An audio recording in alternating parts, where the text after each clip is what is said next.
గీతక్క లాంటి వాళ్ళ మంత్రివర్గంలో ఉంటే తప్పకుండా మంత్రివర్గానికి తెలంగాణ రాష్ట్రానికి గౌరవం పెరిగి ఉండేది.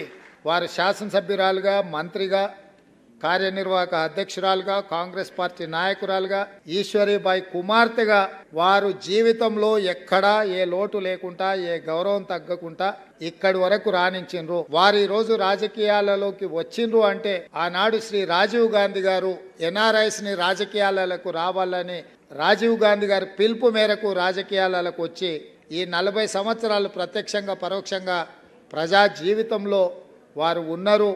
వారు పిలిచినప్పుడు ఏఐసిసి అధ్యక్షుడు మల్లికార్జున్ ఖర్గే గారు, కేసీ వేణుగోపాల్ గారు వస్తున్నా తప్పకుండా ఈ కార్యక్రమానికి హాజరయ్యి గీతక్కతో ఈ సంతోషమైన క్షణాలు పంచుకోవాలని ప్రత్యేకంగా నేను ఇక్కడికి రావడం జరిగింది. ఎప్పటికీ ఎప్పుడు గీతక్క మా అక్కనే, మా పెద్దక్క, మంచికి